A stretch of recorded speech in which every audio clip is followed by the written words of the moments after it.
So it gives me great pleasure to introduce Steve Carpenter. And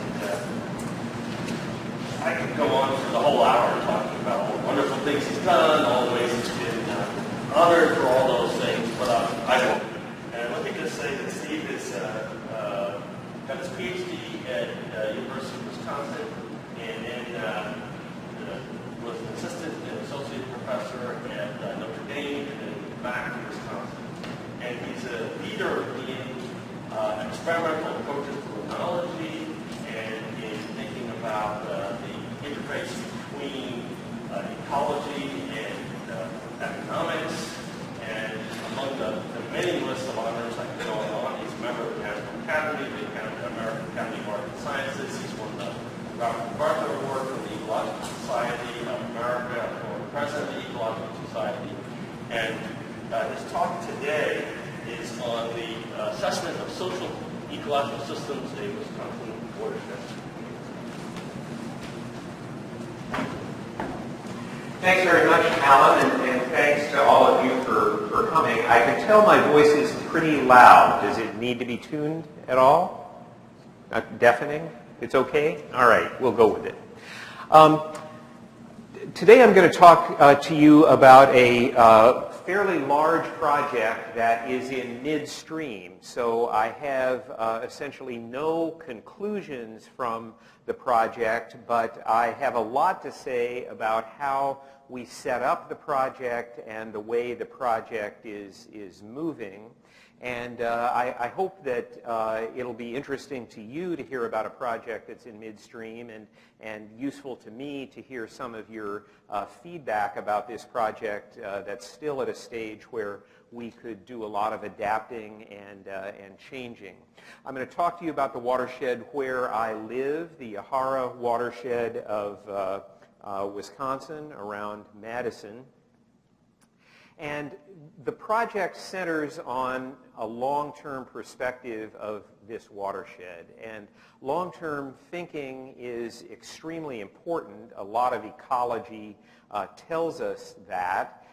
We know that today's ecosystems are shaped by changes over many timescales in the past, and it seems reasonable to assume that the future is going to be shaped by historical legacies as well as future events. And much of modern ecology underpins those generalizations.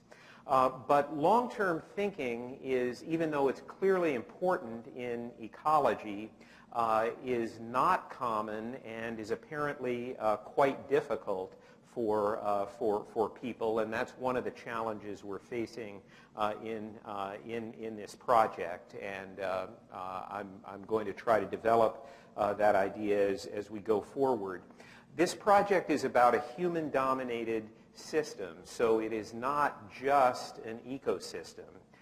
It's an ecosystem with a large number of people pursuing thousands of different activities in it.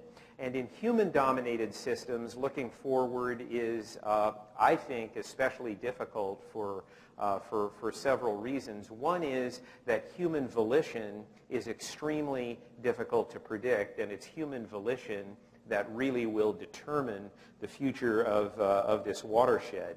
Another reason it's difficult is that ecologists' views of the future, my views of the future, and ideas about the future that come out of the project have policy implications, and so they are immediately scrutinized closely by people in the watershed, and that complicates the process of research. The tools that we're using for looking forward are the same ones that probably everybody uses: scenarios and models.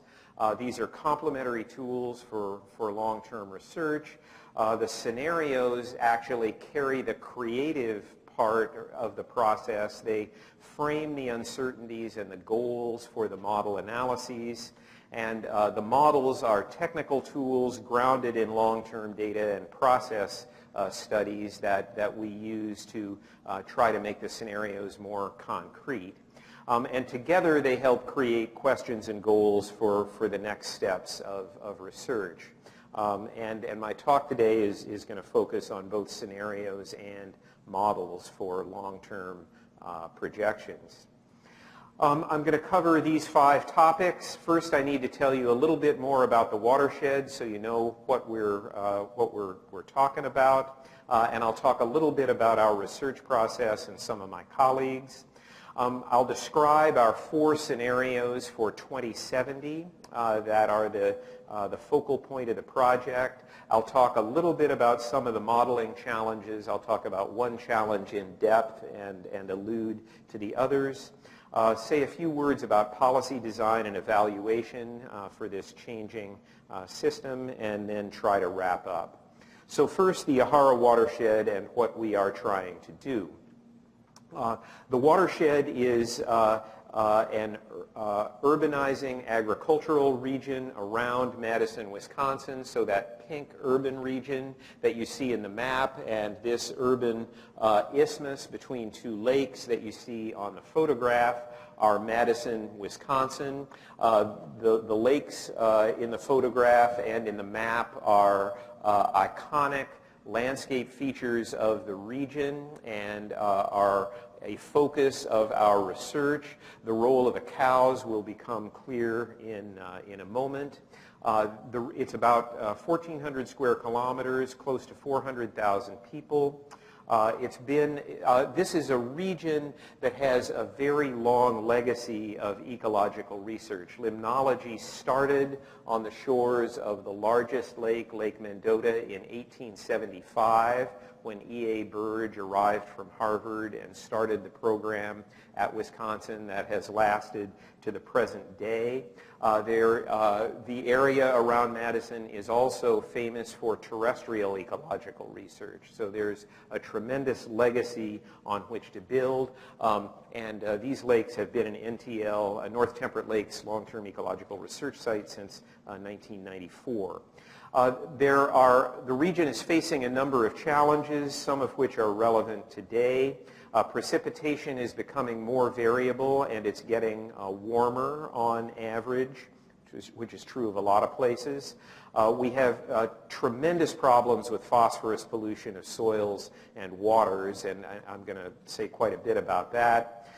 We have toxic algae blooms in the lakes, and toxic blooms are becoming more and more common. That's in part because we're better at detecting them, but also because there are more blooms. Flooding is more frequent, and there is a growing conflict about water levels and managing water levels in the lakes. And there's rising demand for both land and water resources. This is an expanding region, and there's only so much land and water to go around. The team is led by the 6 people whose names you see on the slide. It's a mixture of agronomists, climatologists, hydrologists, a landscape ecologist, Monica Turner. I'm a limnologist and ecosystem ecologist. Adina Rissman is a specialist on governance and policy design. Corinna Grease is our information manager, and a host of graduate students and undergraduates working on this team project. We're about 2 years into a 5-year project, a little over 2 years into a 5-year project. One of the things we did early on was map the ecosystem services of the watershed and try to understand what we were looking at ecosystem service-wise. What I've plotted here are synergies between forest and water and between pasture and water, and trade-offs between crop growth and water quality in the watershed, where red shows particularly strong interactions between ecosystem services. This has been published by Monica Turner and one of her students in PNAS, and I'm not going to dwell on it. This obviously encapsulates a tremendous amount of very complicated information.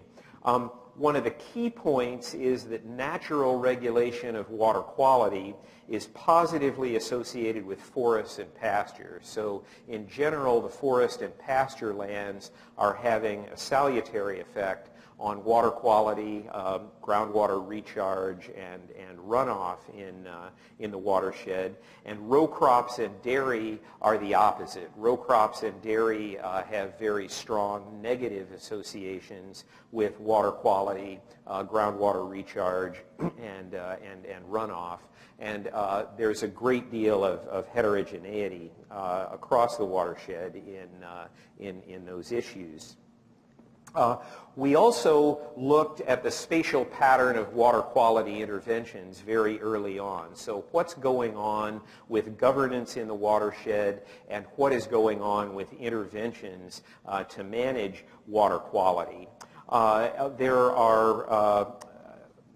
There's quite a bit going on here that I could go through if we had more time, but the main point that I want to make is that most of the interventions are in urban areas. So the map on the right shows the location of water quality interventions, where the brighter, redder colors mean more interventions, and those are the urban areas.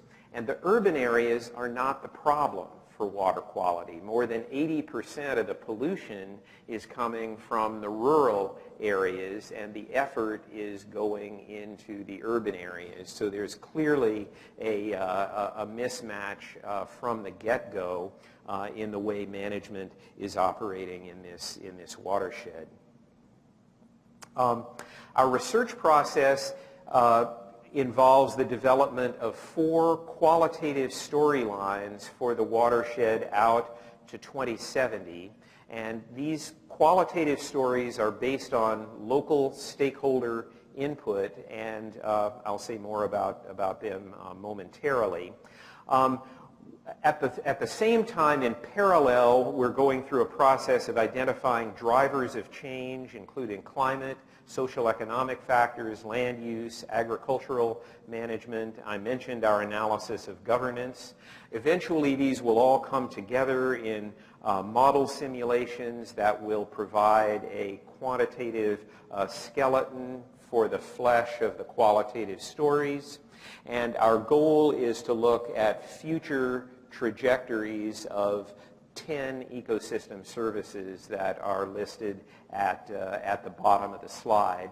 And as I mentioned, we're a little bit short of the halfway point here. So we've got the storylines. The art that illustrates the storylines is being developed. We are developing skits and videos, short movies, other tools for illustrating the storylines, and the models are beginning to come together, and we expect to have the first simulation results from the integrated models in less than a year, by the end of 2014. So the scenarios. We began the scenario process by interviewing about 50 thought leaders in the region that we identified through our networks, and we held workshops with about 100 people in the region to talk about the future of the region, people's hopes and fears from the region, people's beliefs about what the drivers of change would be, and people's beliefs about sources of resilience in the region. We clustered the results of those exercises and came up with 4 clusters of beliefs about pathways for the watershed out to 2070, and then we developed stories along with art and eventually videos and so on about each one of those pathways. So those are the qualitative scenarios. In a nutshell, the scenarios have 4 themes summarized in this slide.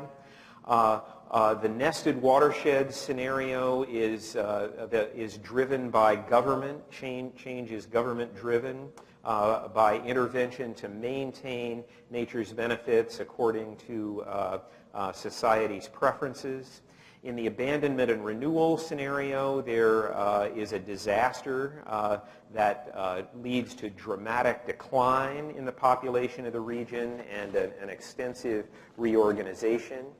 In the accelerated innovation scenario, there is tremendous investment in technology, building on capacities that exist in the region now, but taking them much further. Tremendous investments in green technology that are turned to addressing the environmental problems of the region. In connected communities, there is a global shift in values toward more sustainable values that affects our watershed as it does most places in the world. It's really, the scenarios themselves would take up a couple of hours to describe, so I'm just going to give you a glimpse of them here. And I'm going to show you some of the art that's in progress. Most of the art is not done yet, but I think you can get a flavor for it from the pictures I'm going to show you. In nested watersheds, water is a crop. So agriculture is transformed to produce clean water and good groundwater recharge along with crops, and that's done through government interventions, through incentives, and through regulation. So it's a pretty rigorously managed system where the idea is to produce both food and water at the same time. In abandonment and renewal, there is an environmental catastrophe in the 2030s that drives most of the people out of the watershed and leaves a smaller population behind that and a deeply transformed watershed that's much less populated but not at all like the ancestral ecosystem. It's a feral ecosystem that is unlike anything we have today. The accelerated innovation scenario involves tremendous investments in technological advancement and use of green technology and many types of innovations to address the environmental problems of the watershed, but also these are marketed much more widely in a high-tech world that has a market for those sorts of innovations. In the connected communities scenario, there is a shift in values toward community and family values. Connection and sustainability principles are emphasized, and there is a shift in agriculture and a shift in land management that is much more toward providing food needs of the region than global markets. So now that we have developed the qualitative scenarios and the writing team and the art team is moving forward developing the outreach tools for them, we've begun to address the modeling challenges. We started with downscaled IPCC climate models. Wisconsin's Atmospheric and Ocean Sciences Department is a international leader in downscaling those scenarios, so we have access to those data. And at the same time, we have developed land use change models that are Markov chain types of land use change models developed in Monica Turner's lab that are being run in parallel with the downscaled climate scenarios. And we're also looking at more specific management practices for agricultural land, things like nutrient management, tillage practices, small-scale water management that are consistent with the storyline of each of the four scenarios, and creating model input files, which are maps and time series of drivers. This slide shows a few of the drivers in 2070 for the 4 different scenarios and for 2010, which is the common starting point for all the scenarios. The point that I want to make here is that our goal is to really push the models by sampling a very wide portion of the driver space. So we deliberately tried to look at a very diverse range of outcomes in a way that would push the models in ways they had not been pushed before. This diagram summarizes the set of models. Agro-IBIS, which is a water, energy, and carbon model developed by Chris Kucharek's group, is the heart of the effort. Agro-IBIS has been expanded to deal with sediment and phosphorus as well as nitrogen for this research. We're also in Kucharek's group, we're working with Hydrus, which is a one-dimensional soil water model, and this is connected to the USGS ModFlow three-dimensional groundwater model. Over here on the right, the hydrological routing model connects to a lake water quality model. I'm going to talk briefly about the lake water quality model, which is my specialty and one of the things that I've been working on for this project.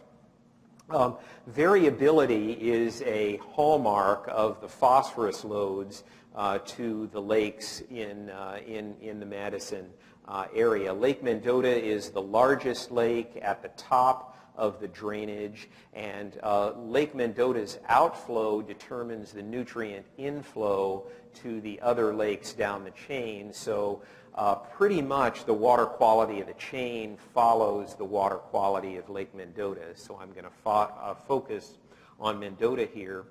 Phosphorus is the critical nutrient for determining toxic algae blooms in the lakes of southern Wisconsin and in the lakes of most of the world. There are a few oddball biogeochemical exceptions, but for the most part, phosphorus is the key nutrient for determining water quality of lakes and reservoirs. So I'm going to focus on phosphorus here, although we measure a number of other nutrients as well.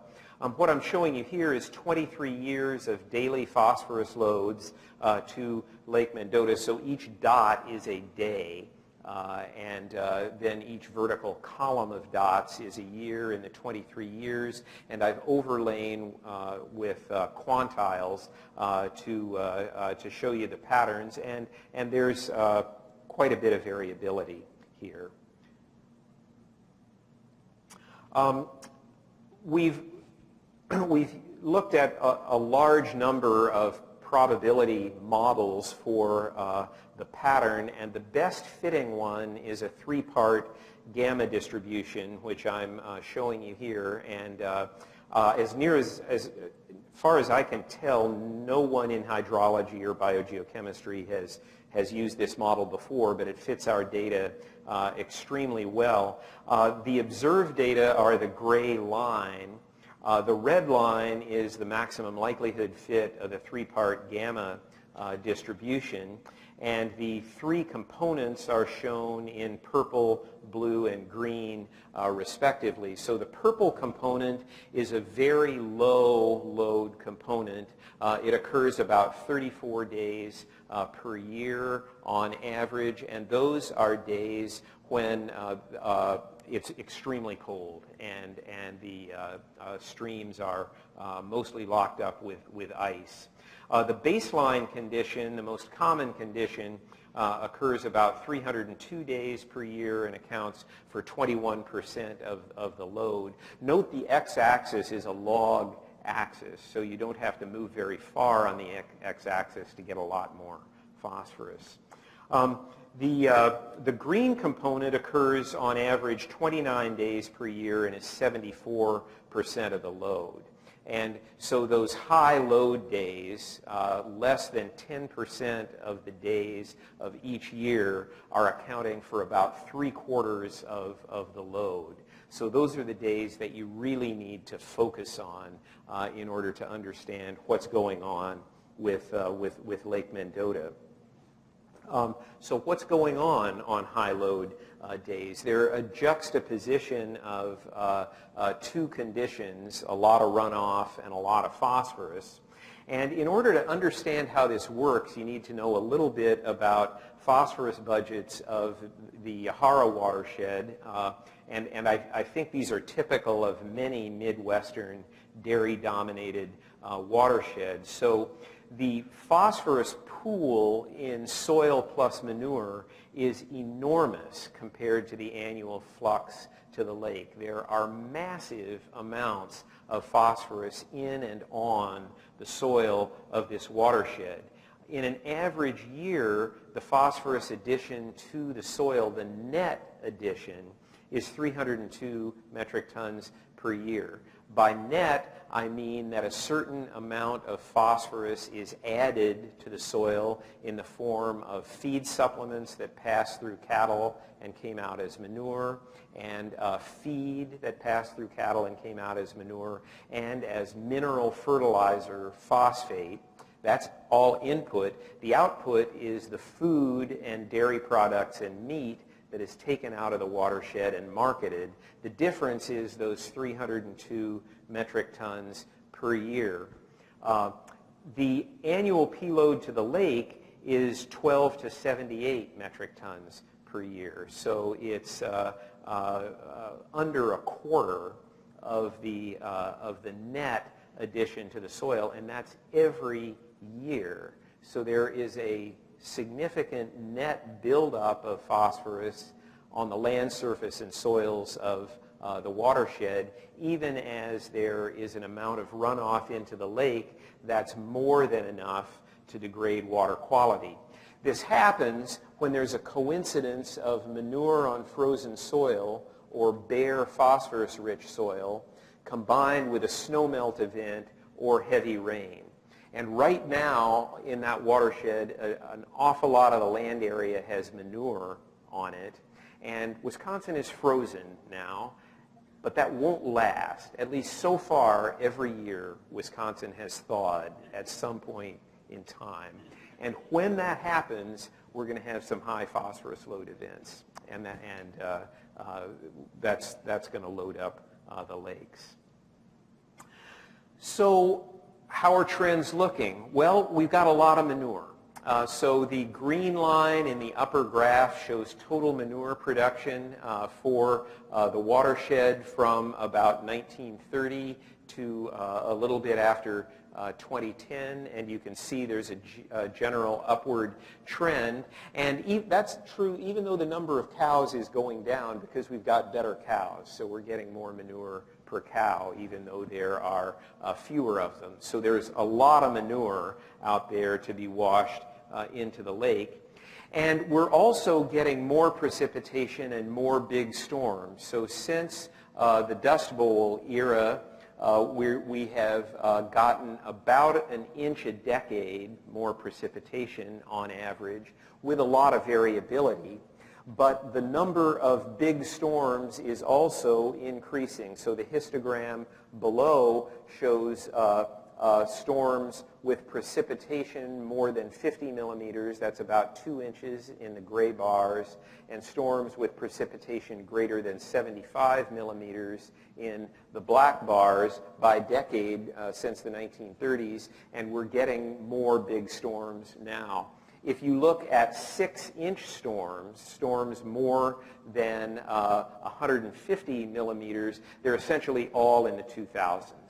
So it's getting flashier. So we've got more manure and more rainfall and flashier rainfall, and that's a recipe for more phosphorus in the lake. This slide simply quantifies the effect of high phosphorus loads on lake water quality. So the x-axis here is total phosphorus concentration in the lake in milligrams per liter, and 0.024 is the gray vertical line, and that's usually considered the dividing line between good and bad water quality. So the goal for water quality management is to get below 0.024, and the probability densities show different numbers of high load days per year, 15, 30, and 45 in red, and not surprisingly the curves march to the right as you increase the number of high load days per year, and it gets harder and harder. We have fewer and fewer days that hit that 0.024 water quality target. So this translates into poorer water quality, more cyanobacterial blooms with more high load days per year. Turns out this has some policy implications, and I want to say a few words about those.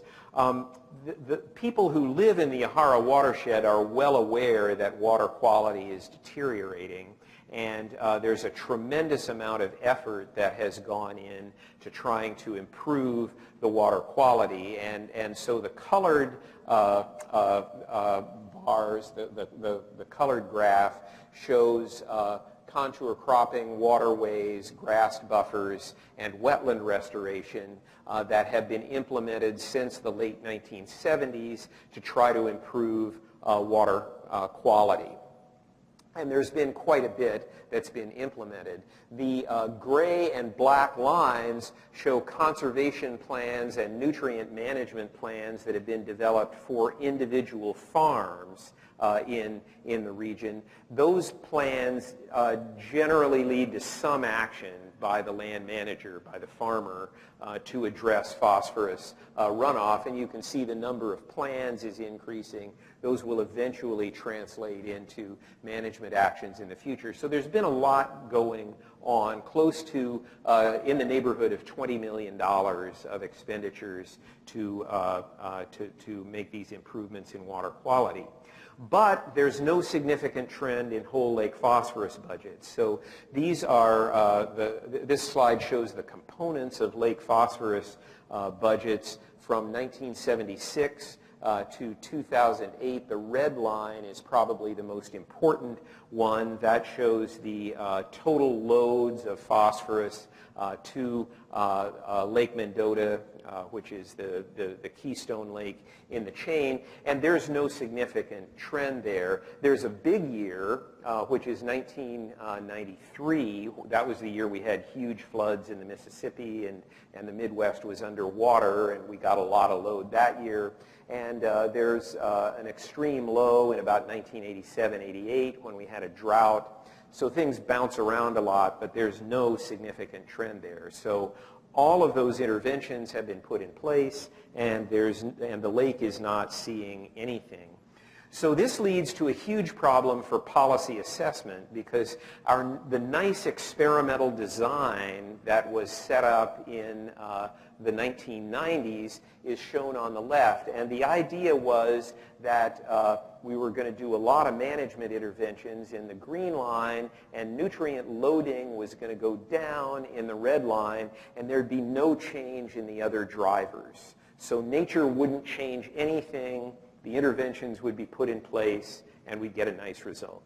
And anyone who's ever done field science knows that that's probably not going to work. And what really happened is shown in schematically on the right-hand side. So in fact, a lot of management interventions were done in the green line. We started getting more bigger precipitation events.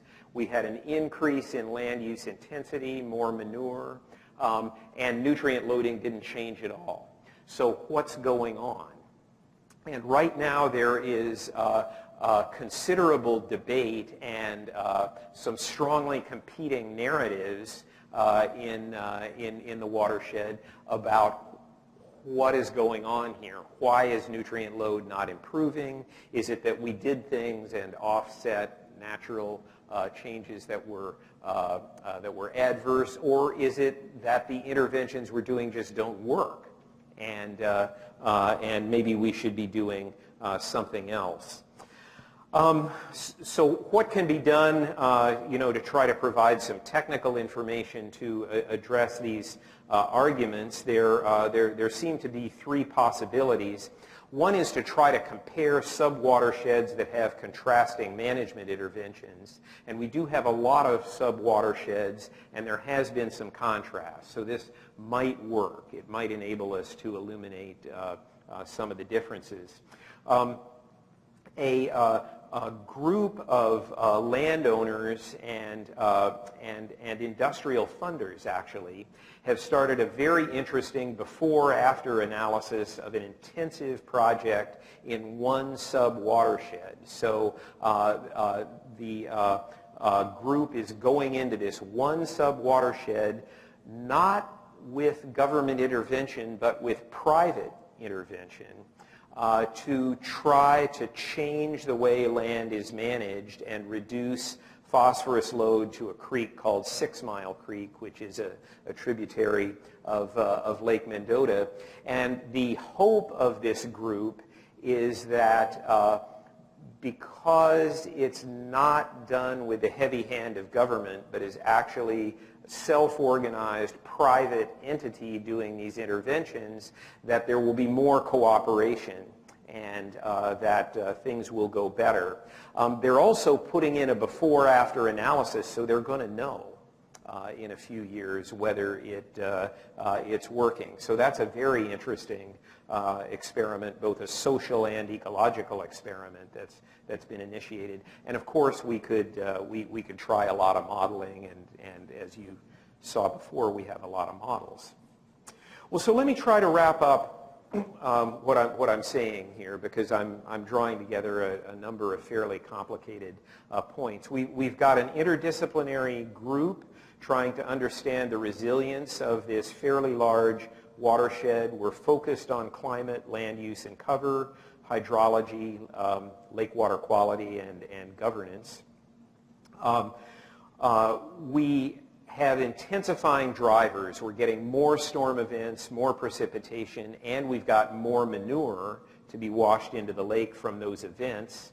We've got a growing effort to manage non-point pollution, and for the first time, in addition to government efforts that we've had since about 1980, we have a pretty strong private initiative that's aimed at managing the lakes and improving water quality in the lakes. And so far, we're not seeing any changes in phosphorus loads or water quality. And there's debate about why that is going on.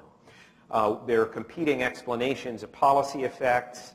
We are seeing growing variability in lake conditions and more severe blooms in summer.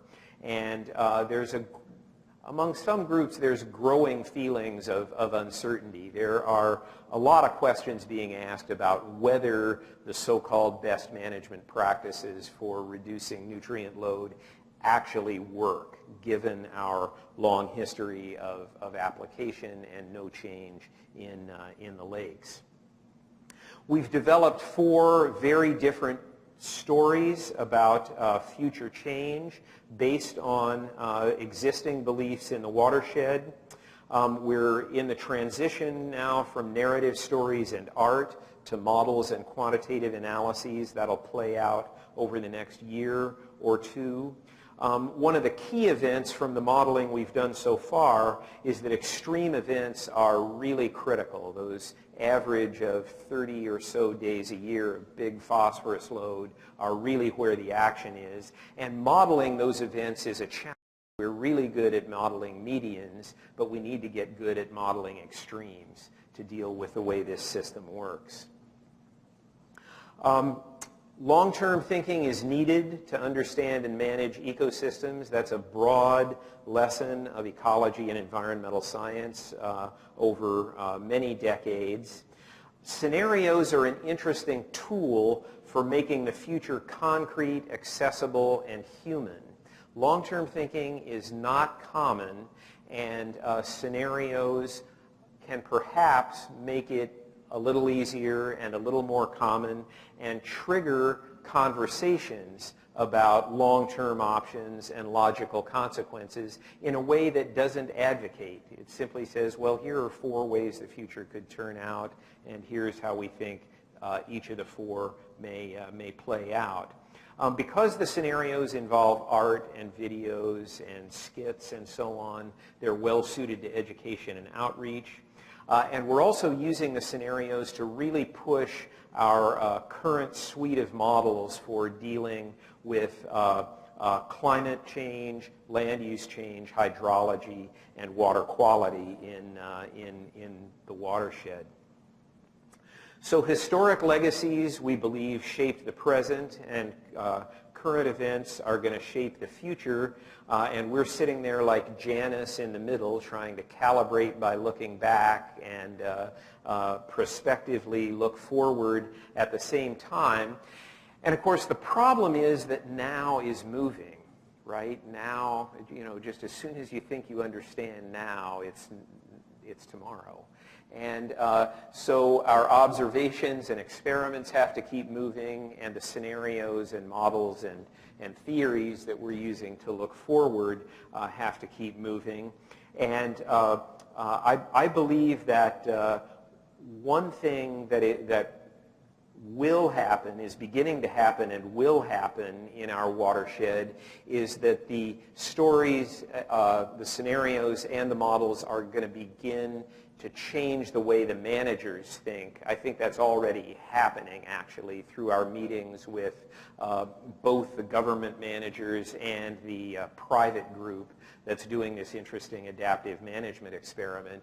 And that's going to cause conditions to change even faster than we thought. So by becoming a part of the system in this research, it may turn out we've actually made it harder to understand the system in the long run, but we're certainly having an interesting time trying. I think I'll stop now and see if there are any questions. Thank you.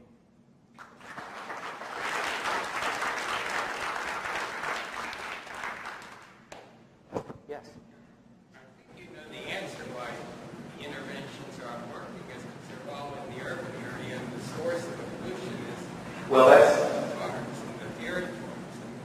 And so why isn't there cooperation between the farmers, like Whole Farm, different organizations to stop the pollution right at the start? That's a great question, and you're exactly right. Most of the intervention has been in urban areas, and we've actually got urban runoff pretty well under control in many parts of the watershed. My perception so far is that the government, I want to be careful the way I word this, because this involves the work of very well-meaning people who've tried very hard to make interventions. And I think that the level, I think there's several things going on. First of all, I think the level of engagement of the farmers has not been that great. And I think government is not very well trusted in the agricultural community, and I think it's been very difficult for government to get cooperation. That said, I actually think that some of these I think some of the best management practices are not good. And I think that some of the technical data that supposedly underlie them are at the wrong scale. And I think we really need to upgrade the science on some of those methodologies.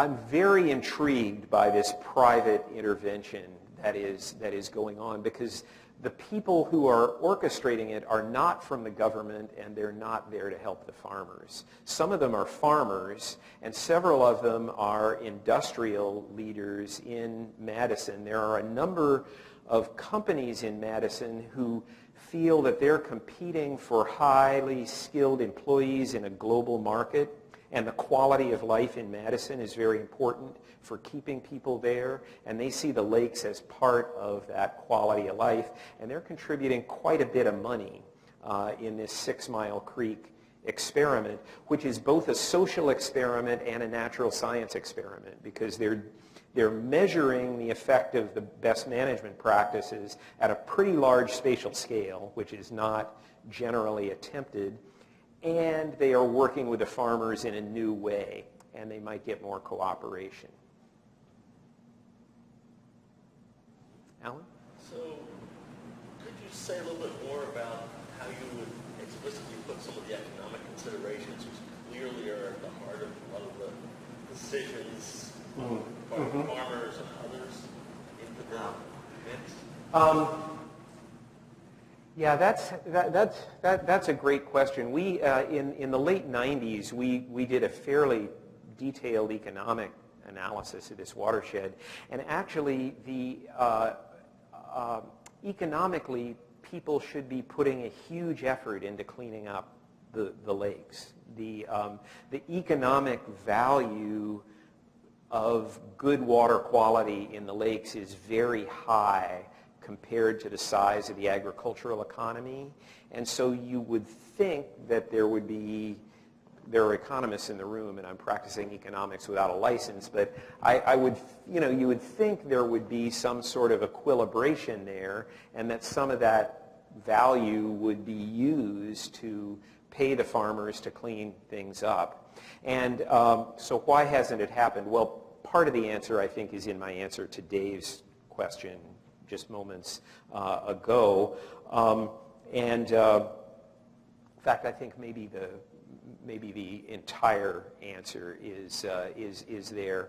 We also, most of that economic valuation for the lakes is private money, and it's been government that has been leveraging things, and we have seen a lot more private interest in cleaning up the lakes now, and that's a new ball game. One factor that is not very easy to put in the economic analysis is the slow cycling of phosphorus.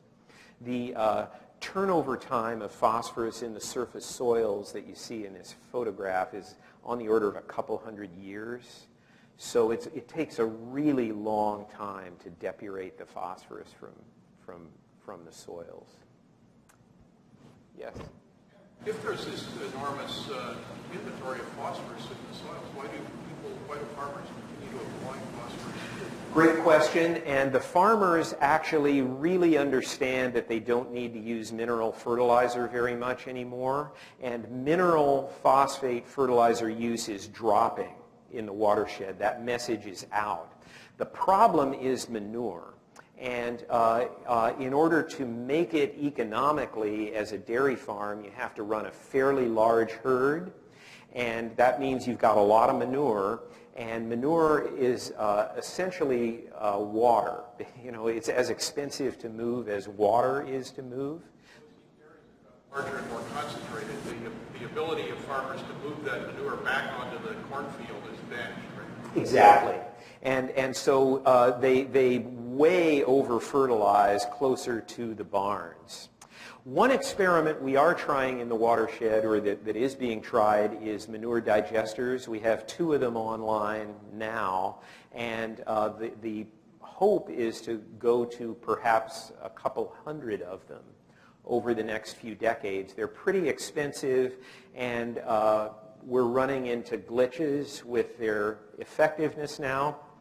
But I think that happens with every technology, and over time the engineers are going to get good at this. They're good at taking phosphorus out of human sewage, and they're going to figure out how to take it out of cow sewage, and that may help as well.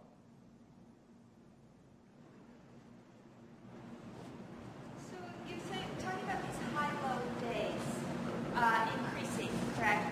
And but presumably with each high-low day, it's taking off some excess that's been built up.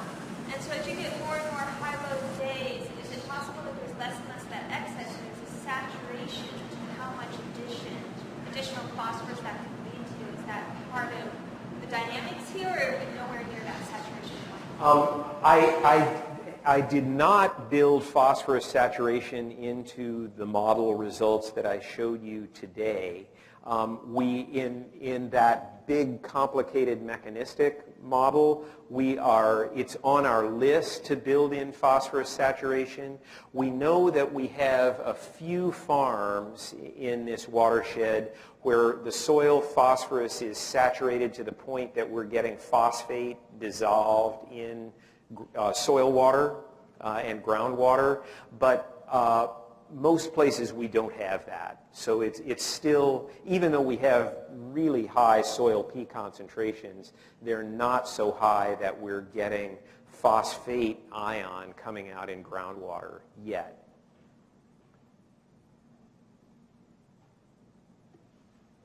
Comment on the role of sort of traditional top-down regulation and what's going on. Are there Clean Water Act violations going on? Are there people being fined?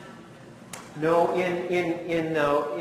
in Wisconsin, there are very few regulatory tools that can be brought to bear on this kind of runoff. It's mostly pay the polluter types of policies where you try to use cost sharing to get the pollution controlled on the farm. If somebody is running a feedlot that is dumping manure directly into a creek, there are regulatory tools that can be applied. Or if there is a massive spill from a manure containment facility, there are regulatory tools, but for sort of the routine high load days, where like the ones we're going to have if spring ever comes, that snow is going to melt. There are layer after layer of manure there. The ground is frozen. It's going to go in sheet flow into the streams and then into the lakes. There's no regulatory capacity for that under our laws.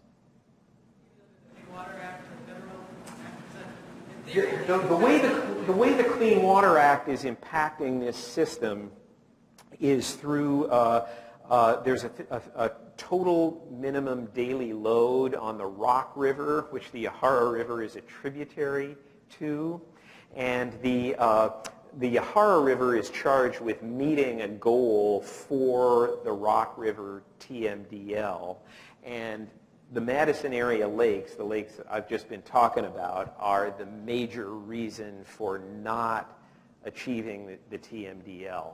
And so these 4 lakes of this chain are about to be declared impaired waters, and that will change the access to tools.